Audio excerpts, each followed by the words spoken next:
Welcome to the next lesson. During the previous part, we uploaded the HTML code that we downloaded from a website into our ChatGPT using the Chrome extension. Now, we can come here inside our ChatGPT and upload the CSS code as well, and then tell ChatGPT that, all right, I like this part of this website and use it in writing the new codes for my own website with this topic, okay? But before that, especially if you want to upload different files, come here to the settings and inside prompts. Here, there are two prompts. The first one is that ignore all the instructions you got before. There's another prompt for single part prompt. Ignore all the instructions you got before, and then there is another part, okay? So I suggest you to remove these, okay? Both of them, okay? Especially when you want to upload different files at the same time on a project, okay? Save it. Come here. Let's see if it is saved. Yeah, it's saved. So let's close it and let's come here to upload file and upload the CSS code of this project as well. Let's come to asset. I also put the files of this website inside the resources of this lesson as well if you want to practice with me. So come to asset, static, and upload app.css, right?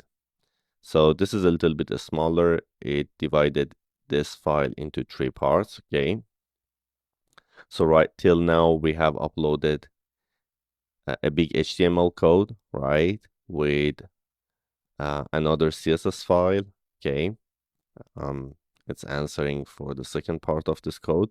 And after it's done, I will upload the other CSS code that we have. Then I will give instructions that, all right, this is a website that I mentioned, and now I want you to use, for example, the style or the colors or etc. Okay, for my own website.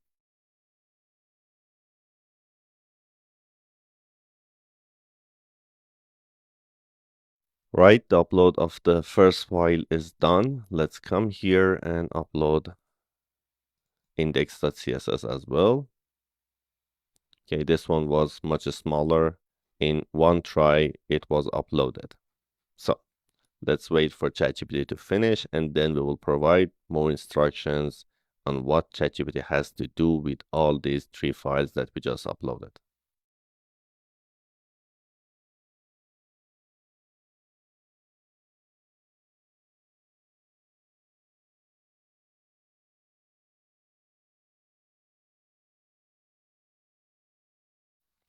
All right, so I wrote down, all right, so these were the 3 files of a web page. I want you to review them all, the codes that I shared with you above, and use them in a website that I want you to create. It's really important to tell ChatGPT to review the codes, okay? This part is really important because we are instructing ChatGPT to go back, have a look, and then come here and complete the task that we will give to ChatGPT. Then I wrote down, let's do this step by step together. So ChatGPT knows it has to divide the process into different steps. Again, I mentioned first review the codes above and then begin writing HTML and CSS code for the home page of my website. The topic of my website is architecture, and I want you to use the same style and the same color code used on the website above. Okay, now here I'm going to mention only create the header part of my website.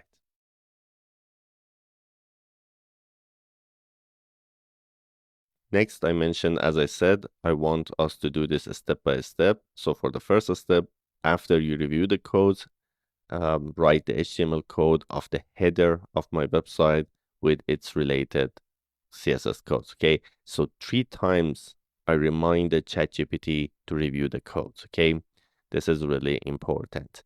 Now, let's submit this and see what ChatGPT will do.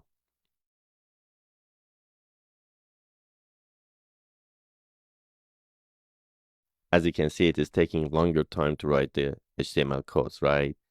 If you just ask ChatGPT to write the codes of a website from itself, it would do it faster. But since it has to go back and forth and review the codes again and come back here and write it, it will take a little bit longer. And at the beginning of the response of ChatGPT, you can see that it explained the files. We have index.css, app.css, and then explained that it would put the general CSS codes inside style.css, and then it began writing the HTML code for this website, and now it's writing the CSS. So I'm going to come here and copy the HTML code, and let's come to our VS Code and create a new file. I'm going to name it home.html, okay, and paste the codes here, and let's come down here, and now let's add the corresponding CSS, which should be placed inside your CSS file, app.css, okay. We need to paste this part inside app.css. Let's copy it, come inside assets, app.css. Let's come to the bottom of this page, okay, and paste it. I'm not sure if we had this here before, so let's look for it. We have 6 of it, okay. And yeah, we had it before. So let's come back here, and inside styles.css, do we have this file? Styles.css, we don't have it, okay.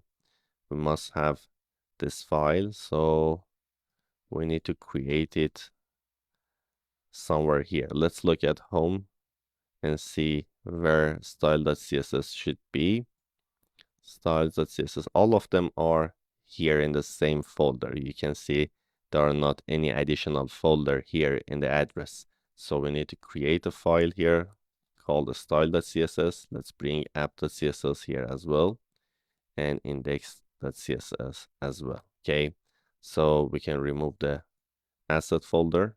Let's remove it. And let's come here, let's save this one, and inside the style.css, I'm just gonna copy the code that ChatGPT wrote for me, right? And that should be all for now. So let's come here, copy the path of home.html, come here and paste it, and here is the page that ChatGPT created for us with the same style, okay?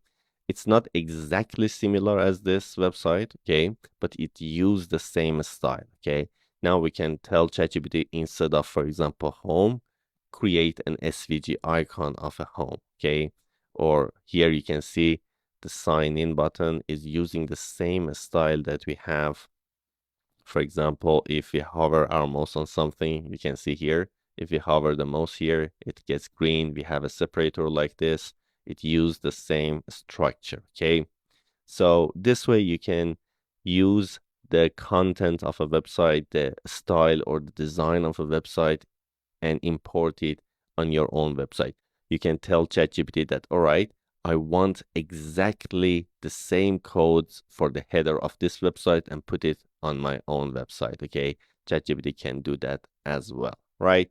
So that was all about how you can replicate a website, or how we can use the design of a website in your own website. This way, ChatGPT can understand how the example website that you are providing was designed, and how it should use the codes inside your own website.